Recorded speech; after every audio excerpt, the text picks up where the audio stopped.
Welcome to the Acquisition Collective podcast. I am your host, Charlie Tanner. Thank you for tuning in.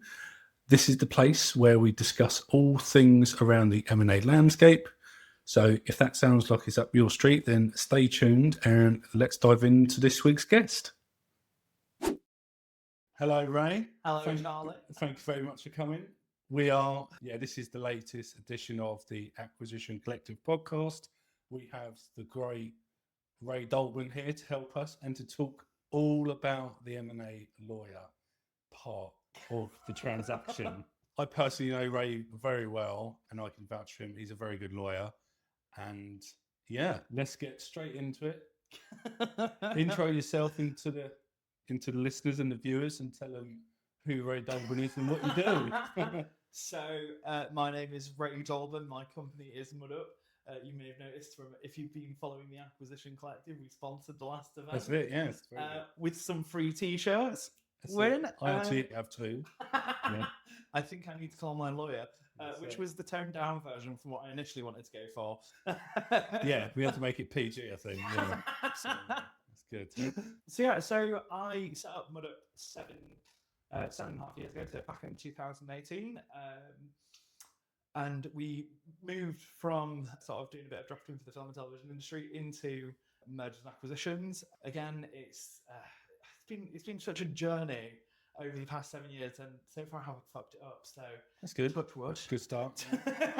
Find some wood to touch. Damn it. So we advise on the legal aspect of mergers and acquisitions. So predominantly ranging in value from sort of 5 to 8-figure transactions. And I've just sort of, throughout the entirety of my time of doing Mud Up, I've just tried to bring a human approach to law rather than the stuffy boots and suits. I want it to be sort of myself, and you'll realise as this conversation progresses. Yeah, that's one thing that I can vouch for as well, is that Ray I've never seen you in a suit.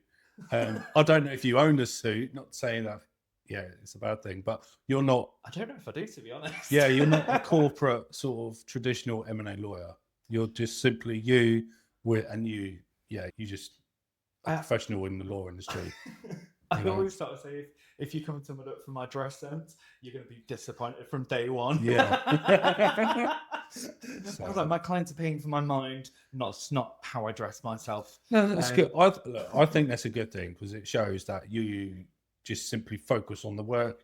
You don't focus on the whole image of what a traditional M&A lawyer looks like.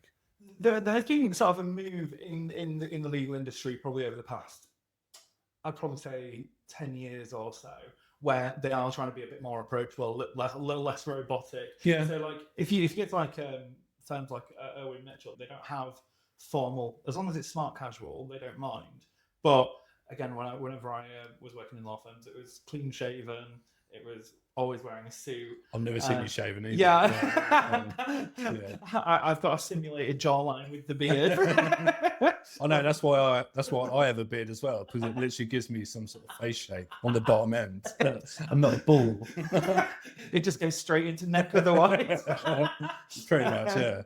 But there, and I guess when I started, I just wanted to sort of bring a human approach to law, and I wanted to bring a human approach and be myself. Yeah. And I wasn't fitting in at the firm I was at. I was pretty miserable, and it got to a point where I was very depressed, walking around the field, crying into the shoulder of my other half. And he gave me £500 whole to start my business with. He was one of the only people who I thought believed in me, which was amazing. And so far, I think that £500 has paid him back, Bob? Yeah, just a few times over. Just a few times over. No, but that's a good thing to be like, because like you said, the corporate industry isn't for everyone. And I think if you're not a free spirit, but obviously you're an individualist, to say, some people put a term on it. So I don't think you would have been very well in the corporate world. So it's good that you took the punt and went and just done it on your own terms, which is brilliant. And I know you've done, I think it's over 200 deals now. Yeah, in that time frame, or very close to it. It's 230. I think it's 234. Well, there you go. Yeah, and that's not even a decade. Yeah. So that's very good numbers. And I know a lot of people who use you, who can recommend you, and you provide a good service, which is why I wanted to get you on here. And then because you can help people listening and watching is how to understand M&A law very simply, because that's what I get on with you well, because you speak it very simple, layman terms. I always sort of said like the law's complex enough without me making it worse. Yeah. And it's that thing. It's I know I said it already, but like being human and being myself, and I found that the clients that I work with actually enjoy like that they're getting someone who's very authentic. And if it's a bad idea, we are quite happy to say fucking leave it, move on. We're not doing it this way. We're going to do it this way. Or here is my advice. If you do what you want to do, it could seriously fuck you over. Here are some things that we can do to keep you protected. Yeah, I like sort of saying things very direct. Yeah, the good thing about you is as well, I know this firsthand, you give clients advice and you lay all their options out, for example, and you don't make it your agenda to what they put on the table. Whereas I've seen other lawyers do that in transactions as well. So it's like, you advise them and say, these are your options, pick one. So, which is good. It's good. You're not trying to divert the angle of the transaction in your favor as a professional. Whereas I know a lot of lawyers do that indirectly without saying that, because you can see it from their actions. I think there's understanding my role as a lawyer is to advise, and I work to instruction. So if my client instructs me to send an email or to draft something, I work to that instruction, and that includes following things like the heads of terms. Really important that we draft what is being agreed, and so that the parties understand it. And so there's like, I have seen some lawyers like where they'll dictate to their client, whereas I try I try not to dictate. I sort of go like, these are what the options are. This is what could go wrong.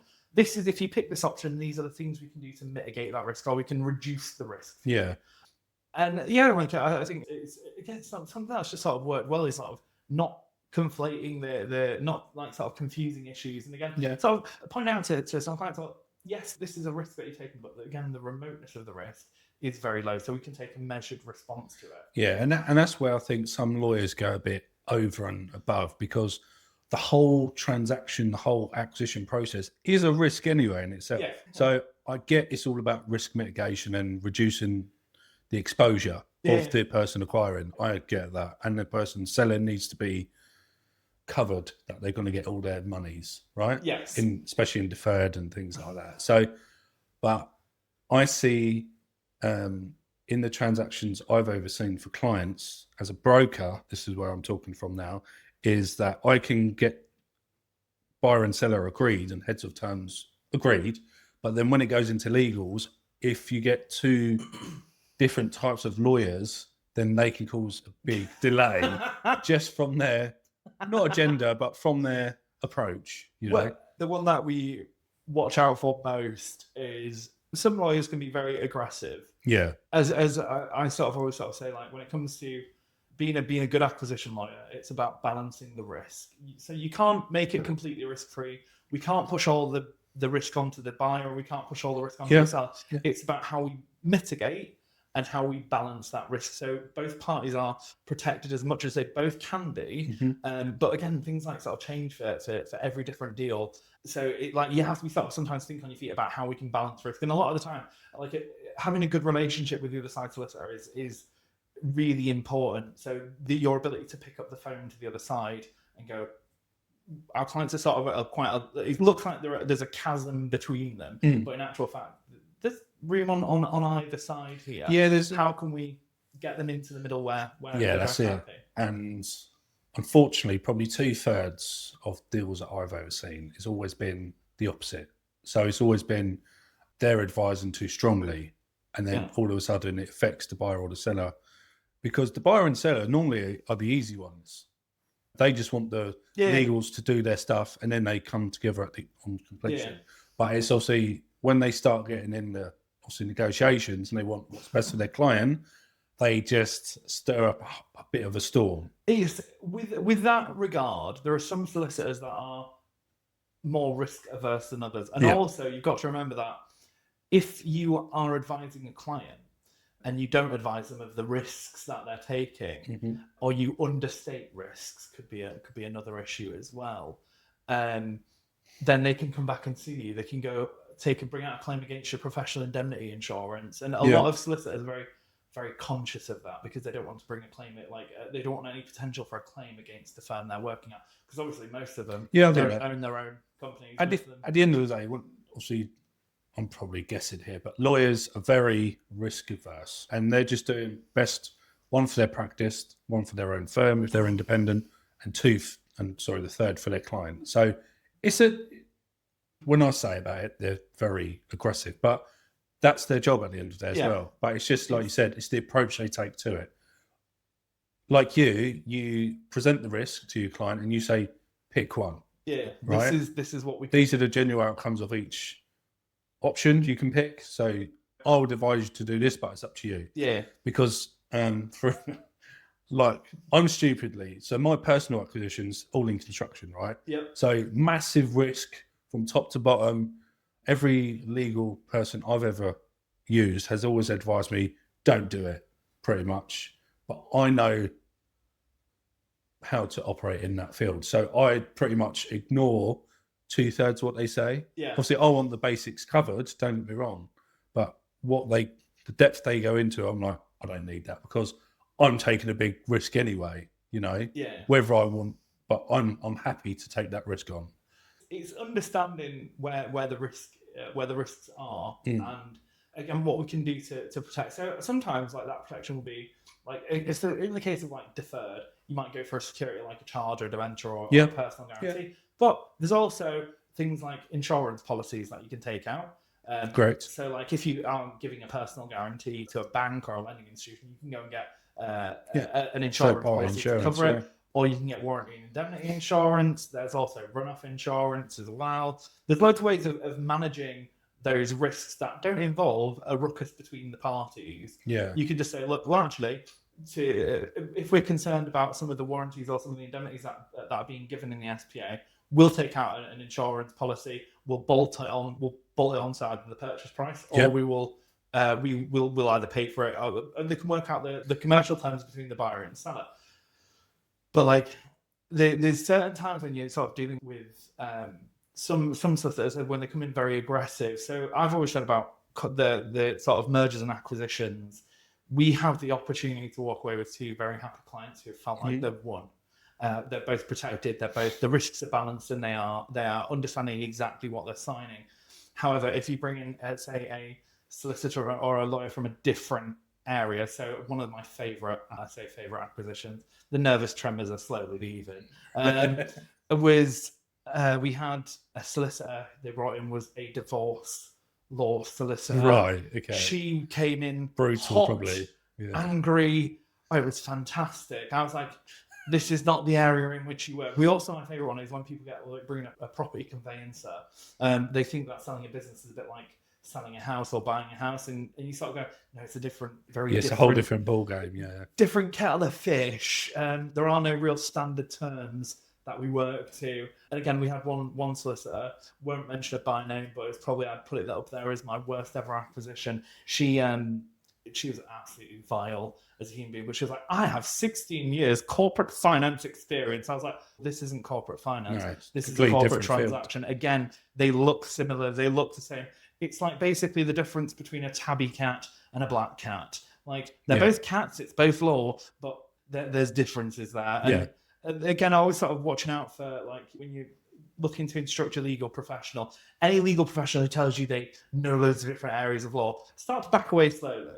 Because I can tell you, like, the level of depth of knowledge you have to specialize in an area is immense. Yes. Yeah. And so if you've got one that's like, oh yeah, so I specialize in corporate, family, intellectual property and employment, and you're like, yeah, specialize is the word. Yeah, one stop. When it, like you said, when it comes to law, you can't be a one-stop shop. No, it's not unless you have different partners in that business which do each different thing. But they're not. Yeah, one person claiming all is a bit. Yeah, that would raise alarm bells for. And so it should strap that. I always sort of say, like, I had a really interesting conversation this week with funnily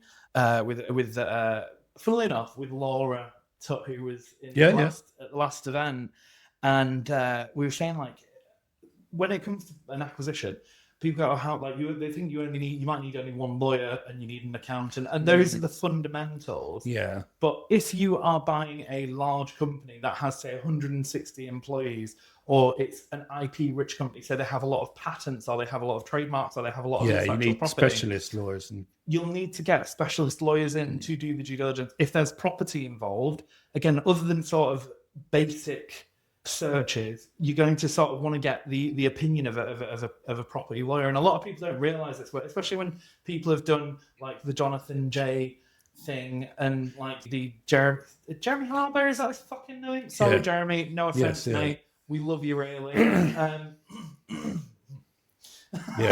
that down. Whoops.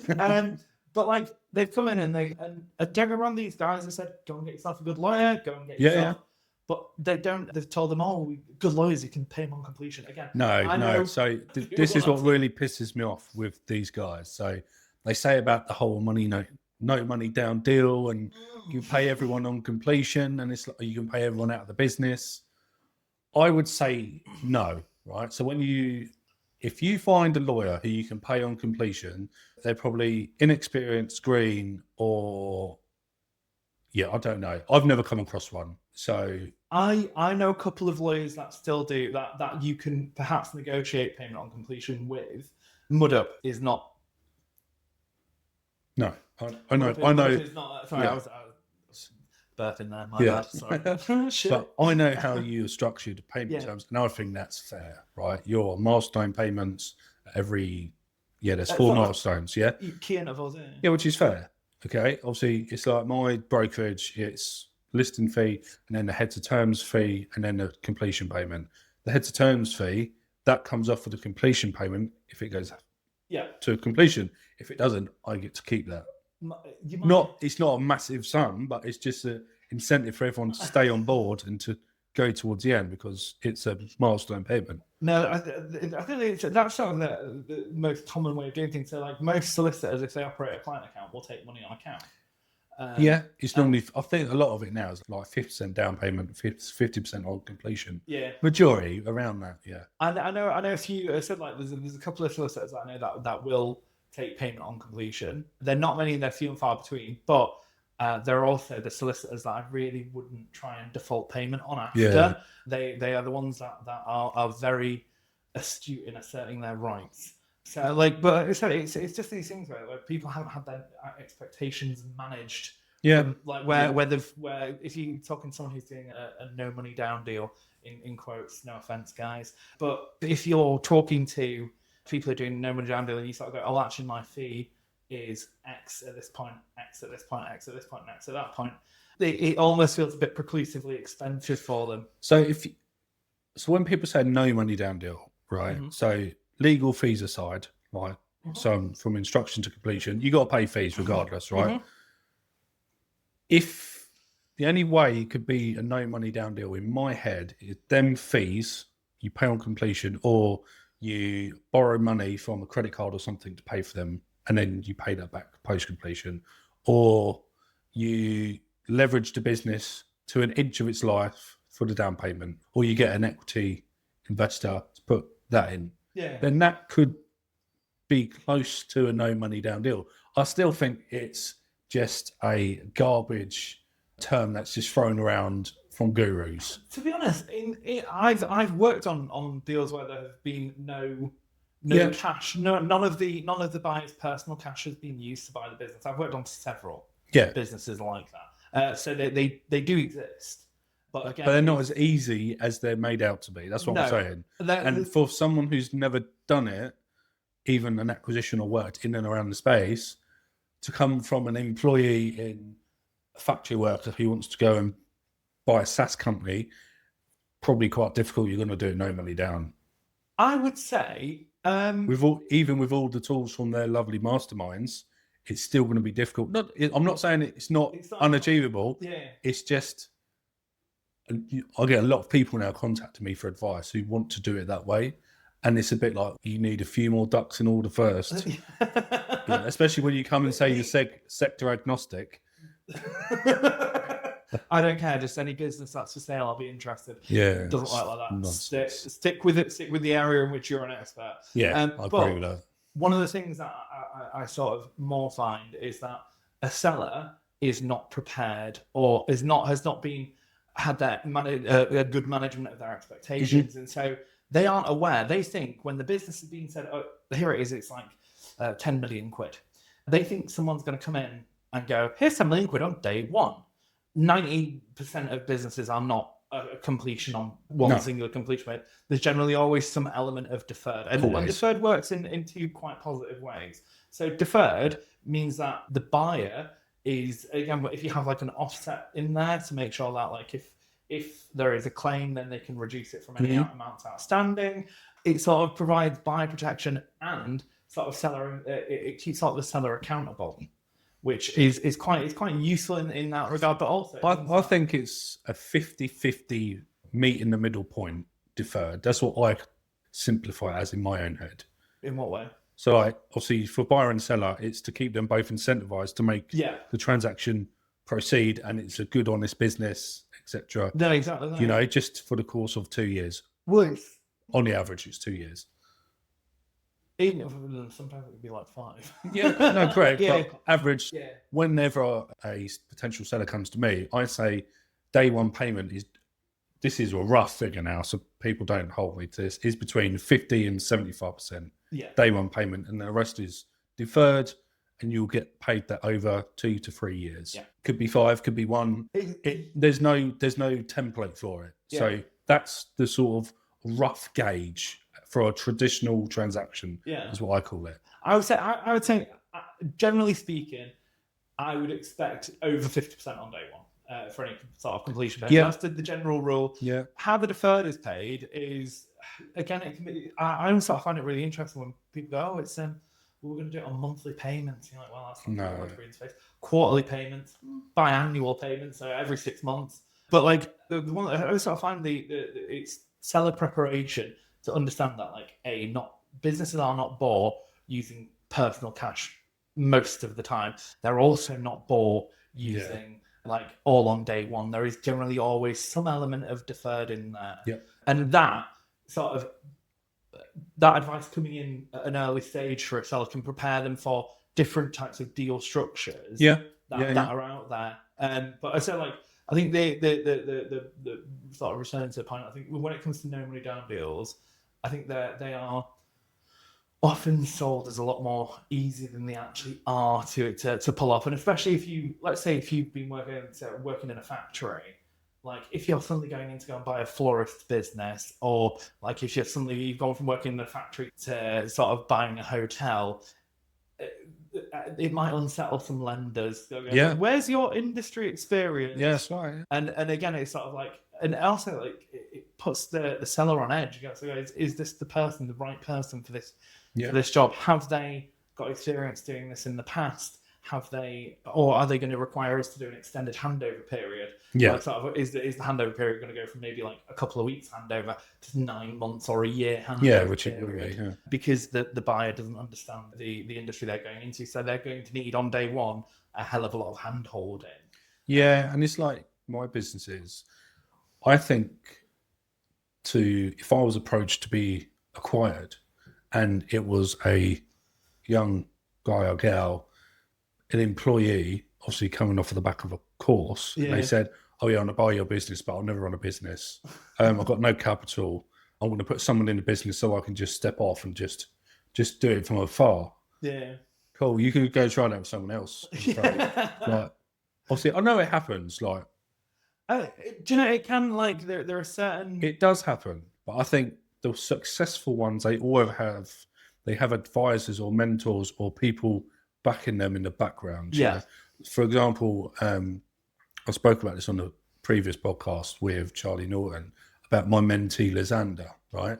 Lysander's looking to acquire his first business. He's an employee, right? Yeah. He's looking to step off to be an employee, and he's learning the ropes and been going through it. I've been overseeing him for like 6 months. So he wants to buy a manufacturing business. Yep. He comes from recruitment. Okay. But he's got a passion for manufacturing.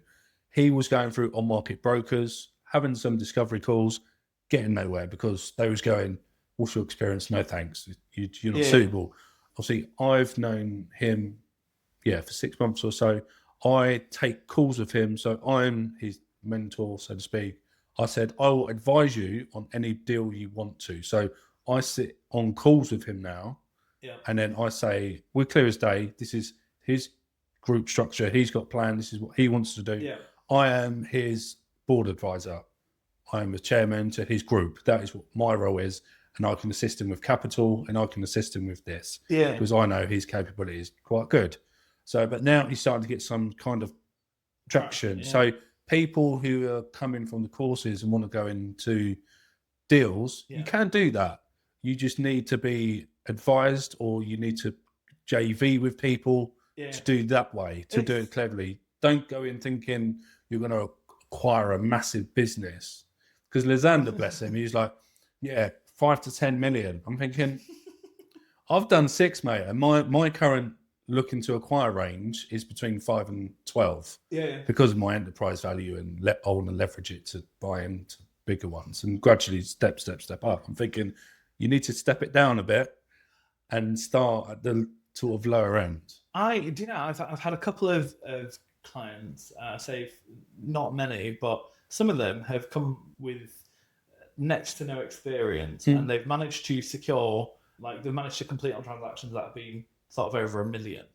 Yeah, their first one. But again, they've come in with things that are important, like good corporate structure, the right advisors. Correct. Yeah. And when I say the right advisors, they can go like, well, actually, I'm from this industry, but here's a key person. We are working again, as you do. Like, here's a key person we're working with who's experienced in this field. And it's like what I've got him to do. I said, right, you need to present yourself like you have all your ducks in a row. So it's like your legals, your commercial lending, your due diligence. You need to have that in a row. So the whole term power team, he's got all that in line, and he's not just spoken to one person. He's done 3 of each. Yeah. So he's sort of ready. He's a ready pack, ready to go.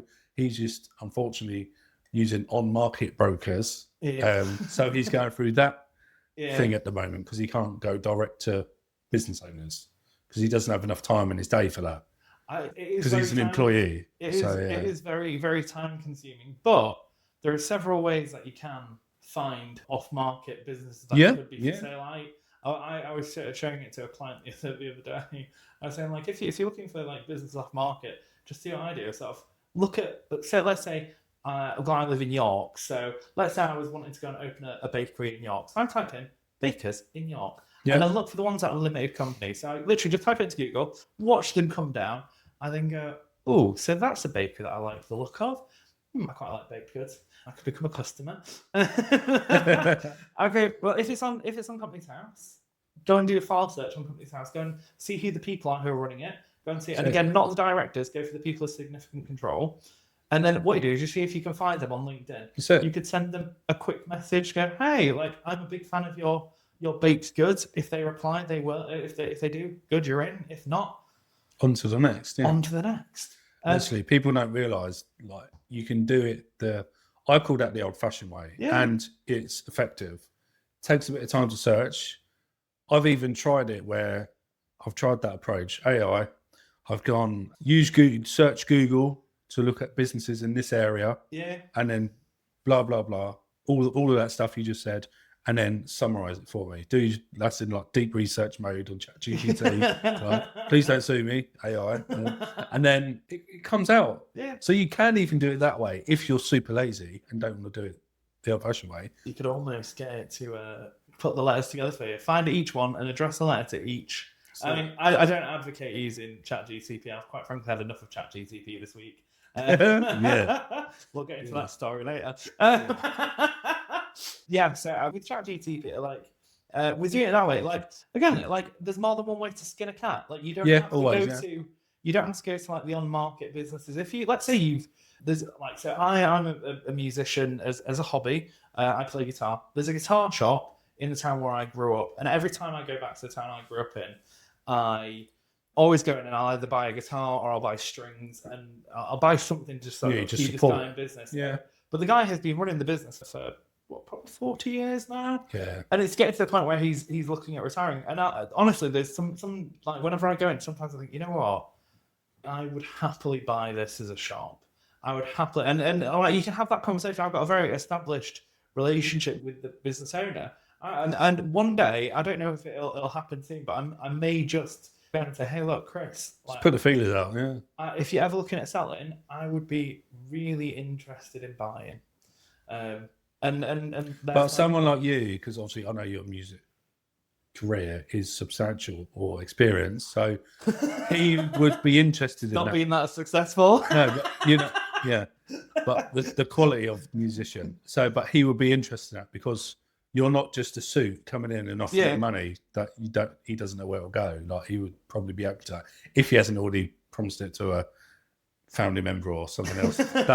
Someone else has got in there first. So exactly that. Yeah, it's exactly that. It's having that established relationship, and again, like you can basically establish a relationship with, like, again, sort of smaller businesses, sort of fairly easy by being a customer and sort of.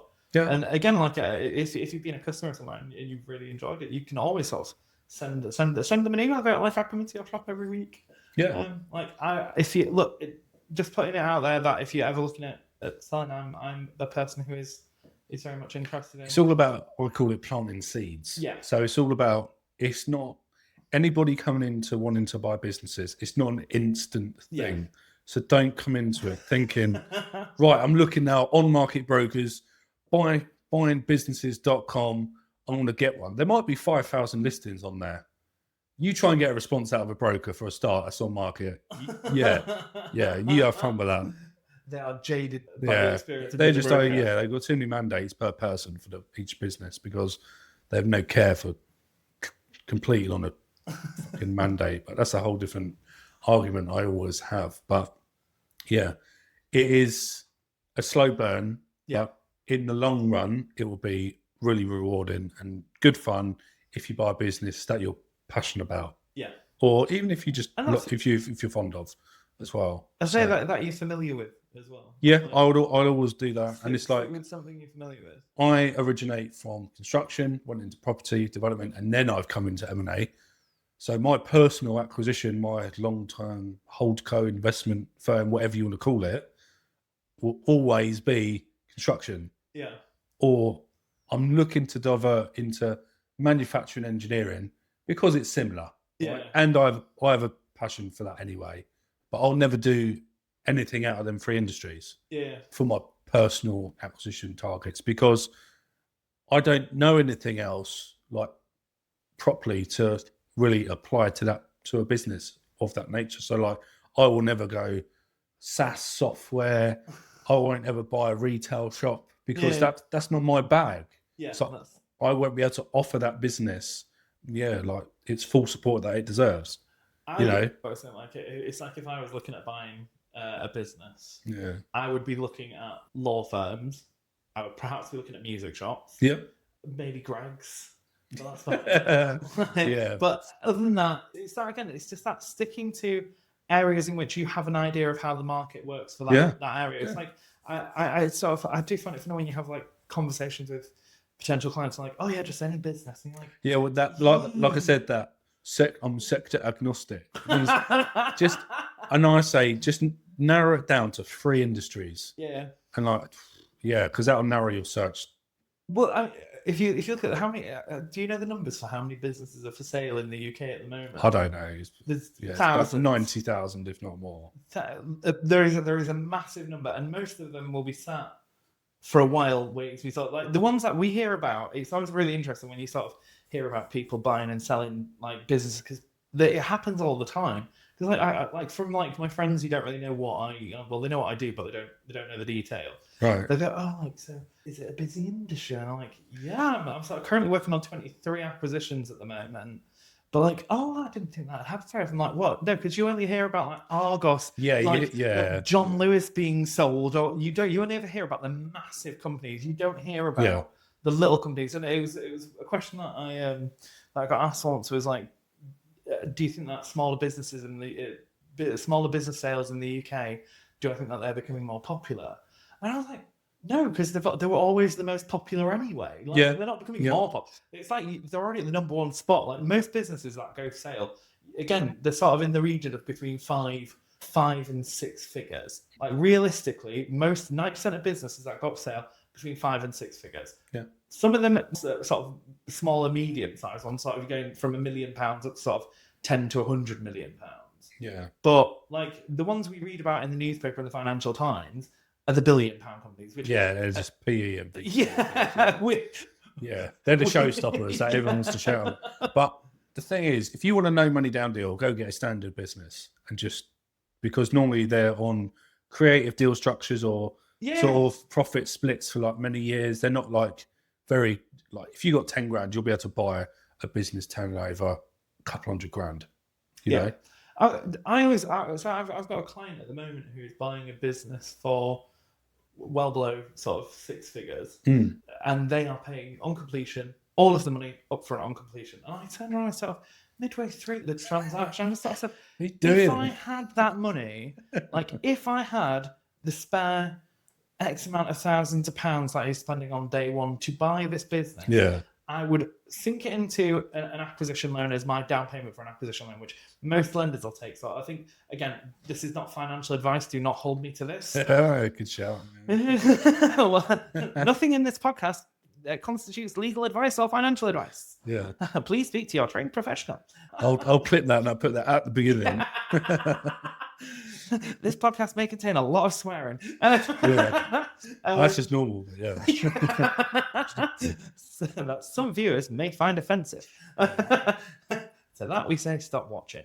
So like with buying like sort of a business, if I had like this sort of spare, let's say if I had a spare £100,000, I would be putting. I was looking at buying, and if I was looking at buying a business rather than buying myself a new guitar, I would be looking at sort of I go into like sort of the acquisition loan sphere and go right. There's £100,000 paying money, then I can put that as my 10% in down payment. You could buy £1 million business.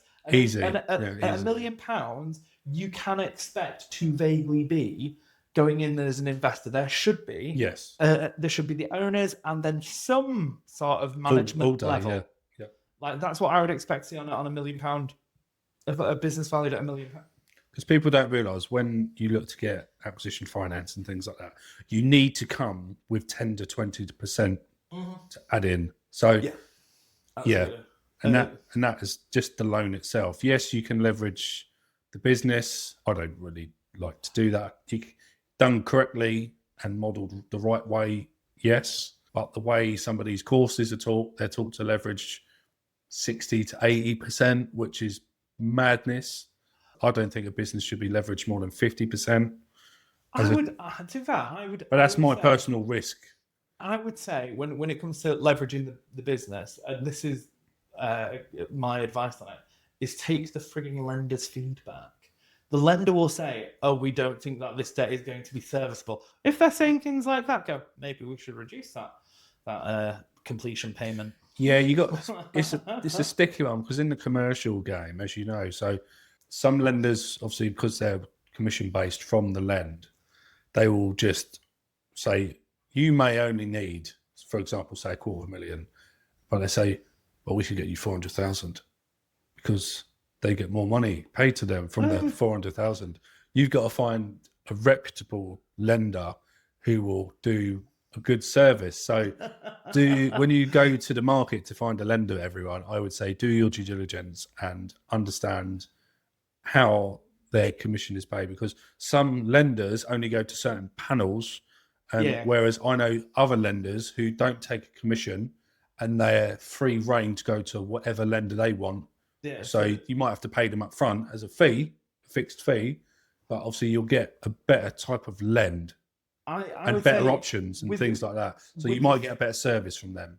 I would say with you because they're not incentivized. I was going to say exactly that. With your finance broker, make sure that, again, and this is coming from a professional experience, when it comes to your finance broker, you need to make sure that they have a wide pool of lenders that they work with, or they are free market to go anywhere in the market.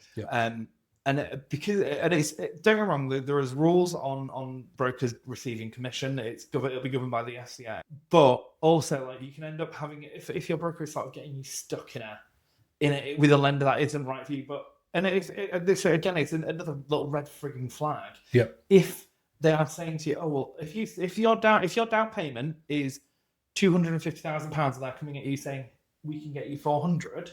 Go, no, that's a red flag, because that's not what you are asking for. Correct, It's also not what you need. And yes, like I would say in that case, and again, I want to be really careful that I don't defame anyone or sort of give finance brokers a bad name. I work with a lot of incredible finance brokers. Yeah, of course, yeah. Break their back to get the funding right.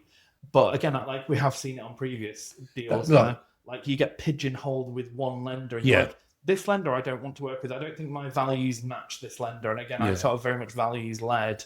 Like whenever you can see like the lender's values and the borrower's values are very different. Yeah.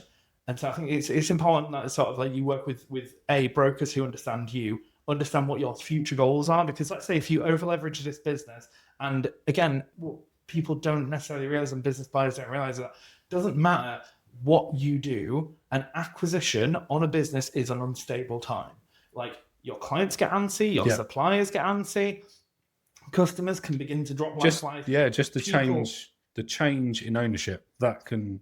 Oh yeah, it can do some serious. I would say that most companies will take about 9 months to a year to recover from an acquisition. At least. Yeah, minimum 6 months. Yeah. Anybody who says otherwise is talking waffle. Even if it sort of goes really smoothly, the entire acquisition process is really smooth, you end up like it's still unstable. And again, like that's something that a lot of people don't take into account, that especially when it comes to like the lending and debt serviceability. Yes, this company has got a 41-year track record of being able to pay its bills on time, but also the owners have been there for 41 years and kept it consistent, whereas a new buyer going in.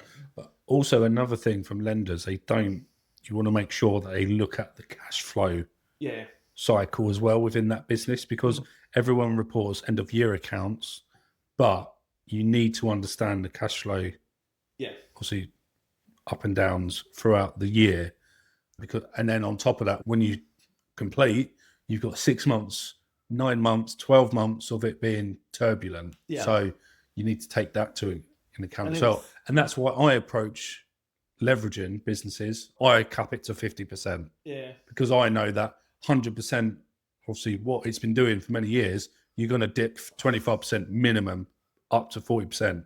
I would always say, so I know that there's a guaranteed 10% buffer on that 50% if I leverage it. I always sort of think like whenever it comes down to it, I think if your clients are well prepared and the lender's well prepared, the lender should understand the business and should understand.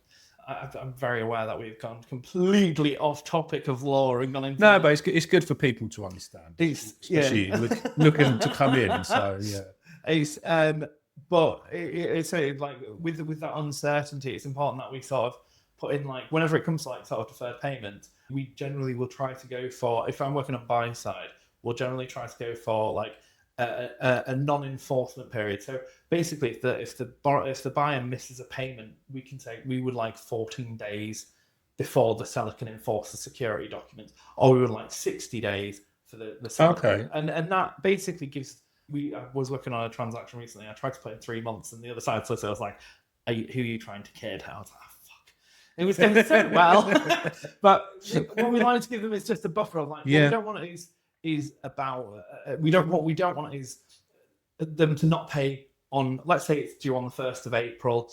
They don't pay on the 1st of April, and then that day the seller comes in with we're enforcing our security documents. I see that. So we try and build in a buffer. And again, like sort of, especially if you've got a deferred payment that is in that first 6 months, or like some of my clients, when with bought businesses, they'll go, oh, we're going to do it in 12 monthly payments. No, see, that's why I'll never agree to that from a personal perspective, because I know you go down before you come up in that first year. So I always say I need to make, if I say I have 3 years of deferred, the first payment, 12 months. Yeah. And then after that, we could do quarterlies once it's settled down, yes, but I can't do like 90 days then 180. Like that's just like that's too risky for me. If they're doing monthly payments, I always sort of say like, look, have a 3 month break, before you start. Yeah, try and have a sort of Give yourself a recovery period as much as you can, but it's one of those things that you sort of like as time goes on with like and again, like I was sort of saying, like I learn on every acquisition I work on, I learn on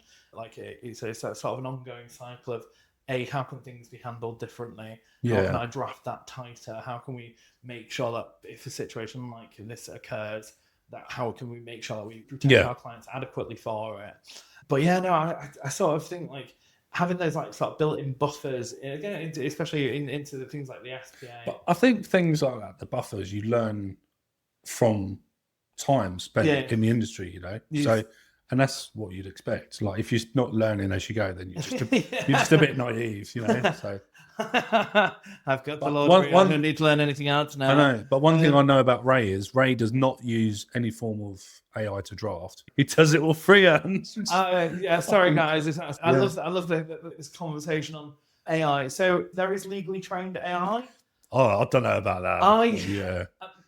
If I was a lawyer, I wouldn't want to do AI. I would start thinking by the time you've reviewed the AI draft, you also just done it, which is what you do. Exactly, that is my entire take on it. I'd have to review it because it would be absolutely ridiculous to rely on something straight from. Do you know any other professionals who just rely on it and just use it? I know of some professionals that have used AI, and the problem with AI is, let's say if you work in a specific field, AI doesn't really know when to stop. So you'll start going, if you're actually, like, let's say if you're an accountant and you're using AI, now you might, as an accountant, use an AI tool to give you a synopsis of a tax covenant in an SPA. Okay. But the AI doesn't really know where to stop, so it will review the whole fucking document, and before you know it, some chat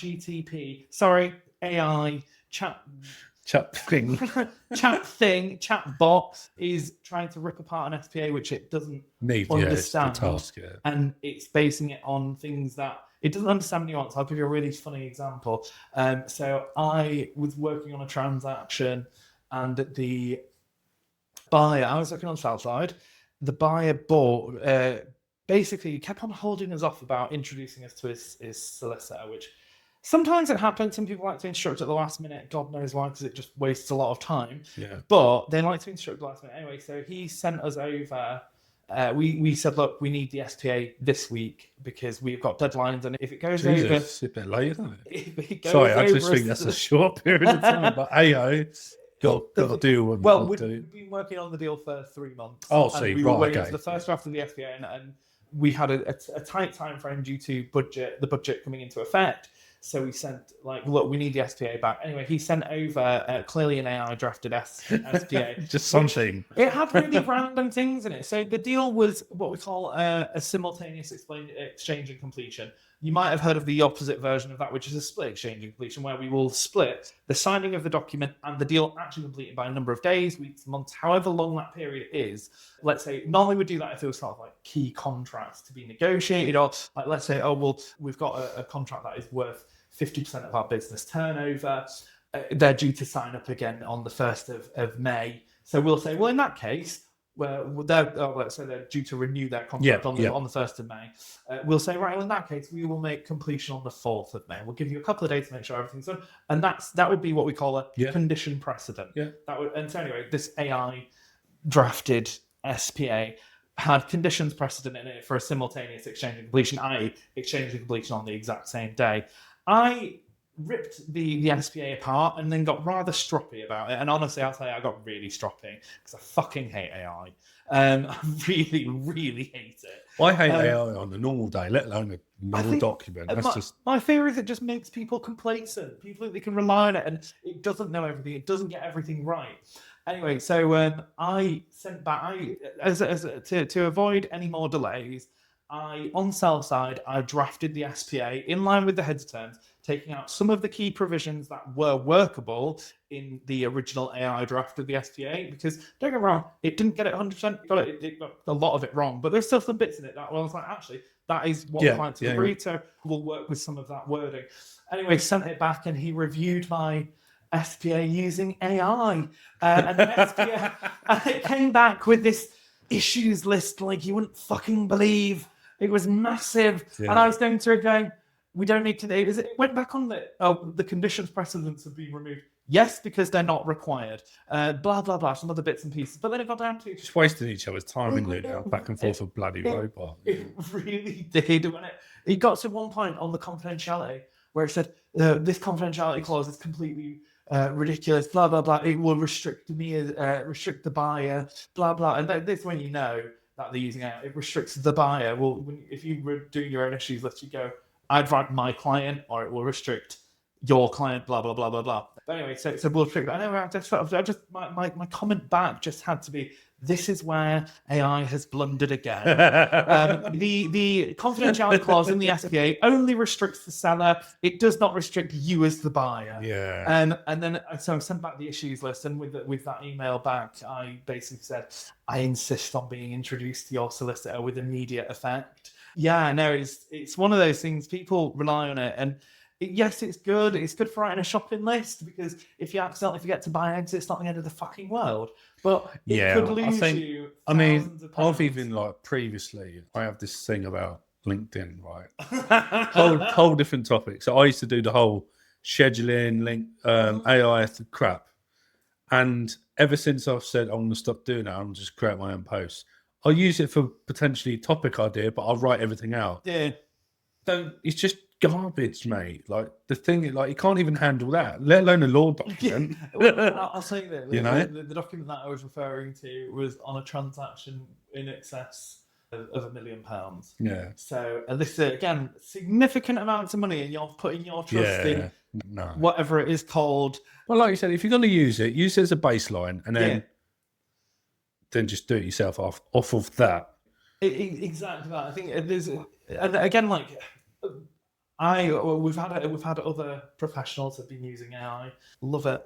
We've had other professionals that have been using AI to start critiquing contracts. And so we got an email back from the fucking accountant criticizing some of the drafting, and you're like, I'm not being funny. Like, your remit to do that. This is really not your remit. And I will say, like, the two lawyers working on this acquisition have something like 35 years combined experience. Yeah. Forgive us.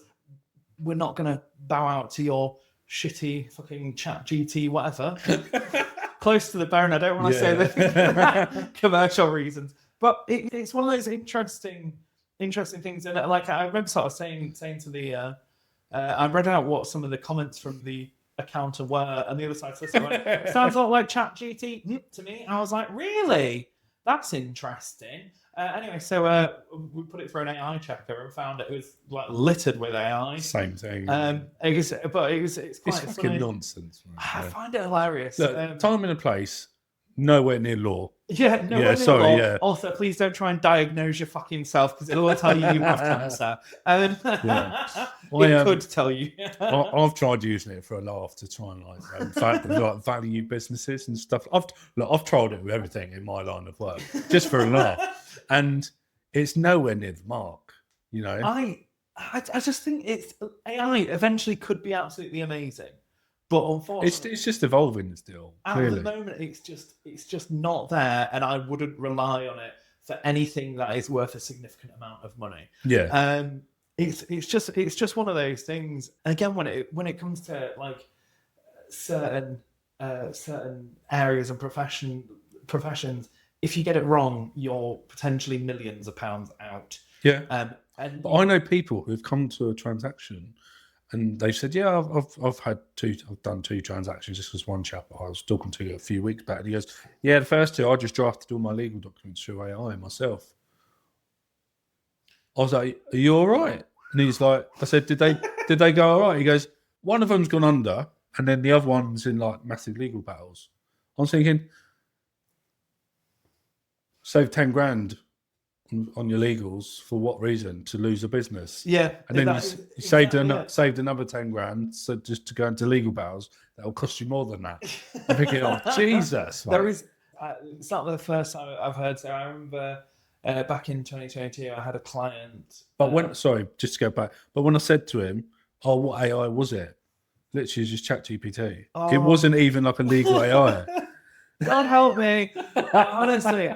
But I remember back in 2022, just when AI was like fresh, Yeah. real fresh. I think it's still fresh now, but I was literally wet behind the ears. There was a client who had always sort of had issues with my bill, shall we say. You could clearly tell, don't get me wrong, he did pay some of his bills, but not all of them.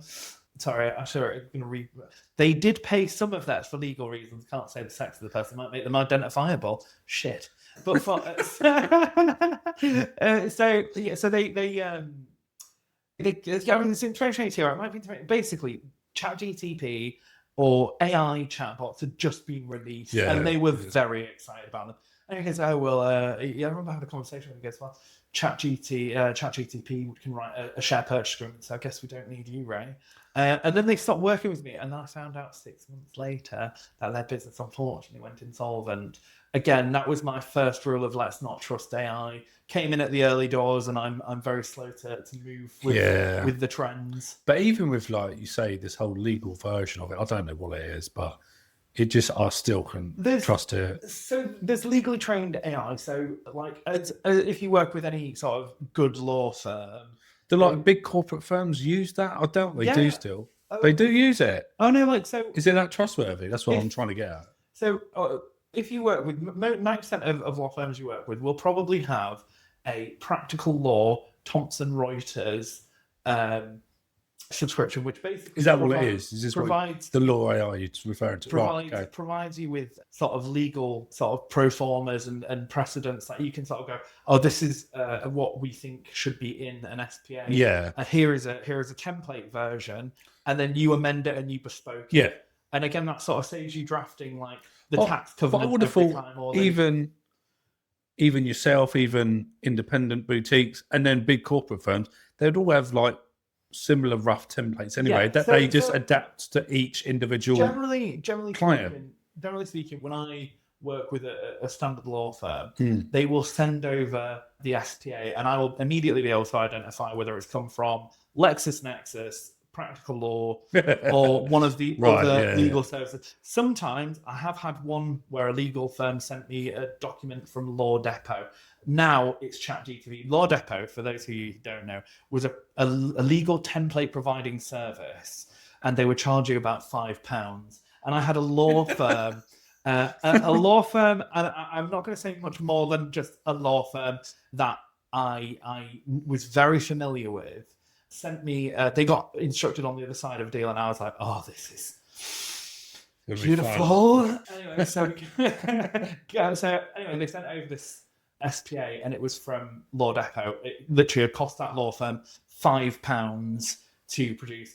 To give you some context, Practical Law, a subscription to Practical Law is somewhere in the region of between, for the Practical Law Premium, it's around sort of £1,000 a month. With AI on top of that, you're going to be spending a lot per month. So they are the gold standard of So it's not you can't just sort of, as a general member. It's not a £20 a month ChatGPT subscription. No, it's not. It's quite far from that. And ChatGTP, so they brought out last year. They brought out some legal AI, and don't get me wrong, it's very good for if you can go, on this clause, would it be better to use may, shall, or would? Yeah. It's good at doing maybe one word bits, and you can. The thing is with AI, even I've tried it in all sorts of scenarios with like business plans and things like this. You have to be so specific for it. In the time you've been specific, you might as well just do it the old-fashioned way and do it, obviously, from what you've learned with templates and things like this. So this is why I'm still like anti-AI, because it's just not there yet. Like the amount of time you got to waste on it. Yeah. All right, you've saved time by producing it to you in 10 seconds, but you've had to talk to it for 5 minutes, and then you still got to then alter it because you haven't spoke to it right for 5 minutes. So when Practical Law brought out their it's called CoCounsel. Okay. And it's a bolt-on to Copilot. Okay, cool. So when they brought out CoCounsel, they of course, like I, not one to be deterred, I paid for it straight away, and they were like, "Oh, you'll have to attend a training session." Or they offered you like sort of training sessions on how to write a prompt, and I think to myself like, Is that me? Yeah, we'll do a water break anyway.